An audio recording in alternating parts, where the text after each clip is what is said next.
नमस्कार, इन 24 न्यूज में आप सभी का स्वागत है। मैं हूं प्रदीप शर्मा। आइए एक नजर डालते हैं 25 बड़ी खबरों पर। पीएम मोदी ने एससीओ मंच से दिया स्पष्ट संदेश, कहा भारत आतंकवाद पर जीरो टॉलरेंस की नीति पर है कायम। सुप्रिया सूले ने आतंकवाद पर मोदी के बयान का किया स्वागत, कहा इस मुद्दे पर भारत की आवाज को वैश्विक मंच पर सुनाना है बेहद अहम।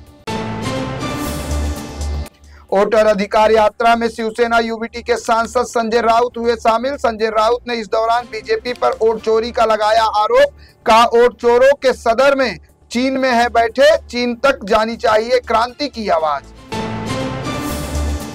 मुंबई में मराठा आरक्षण की मांग को लेकर लगातार चौथे दिन भी प्रदर्शन जारी। सीएम देवेंद्र फडणवीस ने आरक्षण की मांग को लेकर की एक अहम बैठक।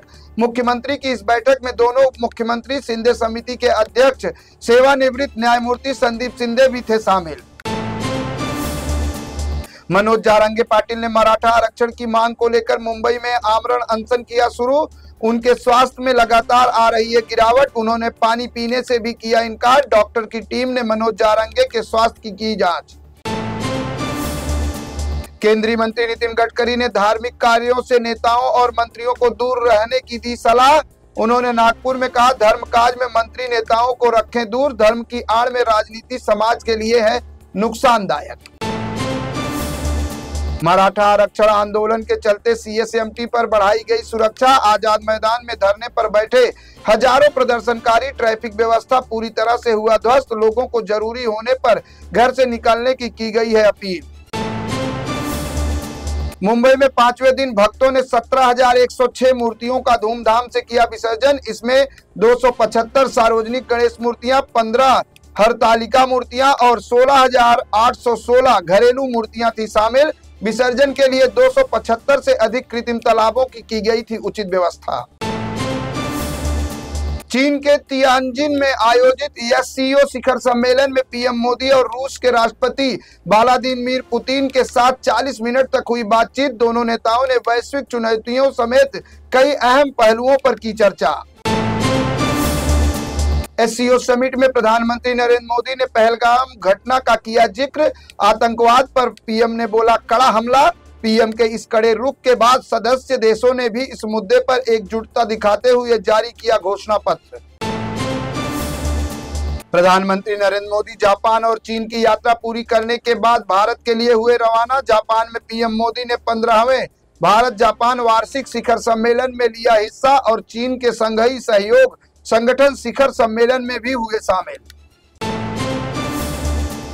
प्रधानमंत्री नरेंद्र मोदी ने 2 दिन के चीन दौरे के दौरान एससीओ समिति में लिया हिस्सा। इस दौरान उनके लिए चीन की सबसे लग्जरी और खास कार होंगी L5 का किया गया था इंतजाम, जिसमें बैठकर पीएम मोदी ने तियानजिन की सड़कों का किया सफर। एससीओ शिखर सम्मेलन में सदस्य देश ने 24 अहम दस्तावेजों पर किए हस्ताक्षर। क्षेत्रीय सहयोग, सुरक्षा, व्यापार और सांस्कृतिक आदान प्रदान को मजबूत करने से जुड़े हैं ये दस्तावेज। इन समझौतों से संगठन के सदस्य देशों के बीच आपसी सहयोग को मिलेगा नया आयाम। बिहार एसआईआर में दावे आपत्तियां दाखिल करने की समय सीमा बढ़ाने की आरजेडी और एमआईएम की याचिकाओं पर सुप्रीम कोर्ट ने की सुनवाई। कोर्ट ने नहीं बढ़ाई समय सीमा, लेकिन चुनाव आयोग और पारदर्शिता बनाए रखने और राजनीतिक दलों को सहयोग करने का दिया निर्देश।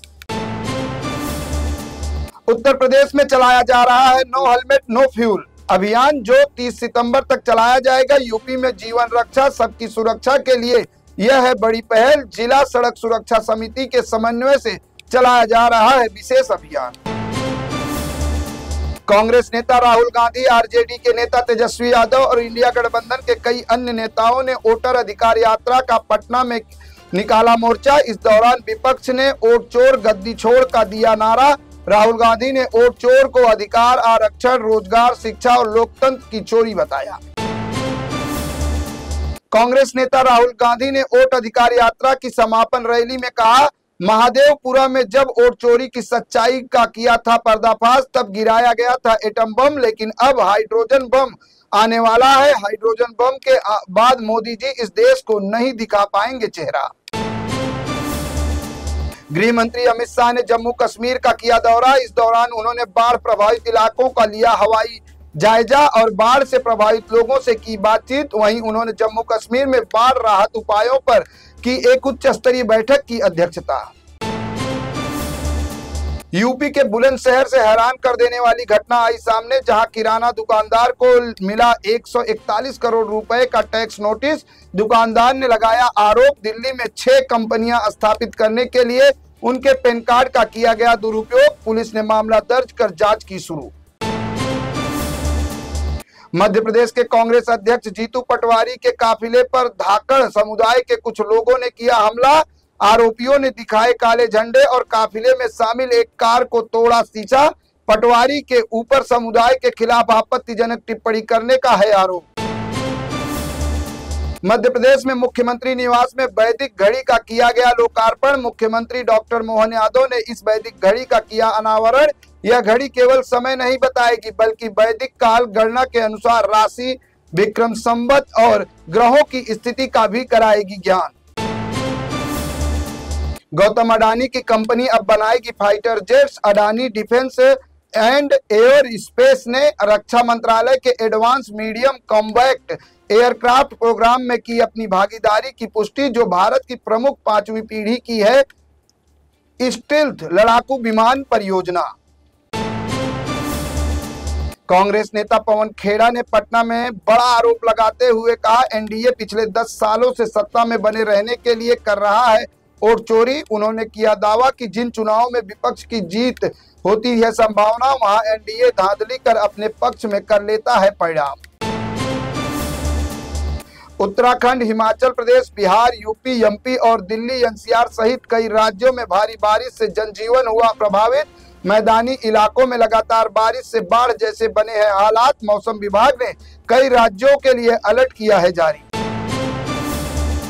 पूर्वी अफगानिस्तान के नरसंहार प्रांत में 6.0 तीव्रता के भूकंप ने मचाई भारी तबाही। इस हादसे में अब तक 800 लोगों की हो चुकी है मौत और जबकि 2500 से ज्यादा लोग हुए हैं घायल। भयानक भूकंप के कई वीडियो वायरल।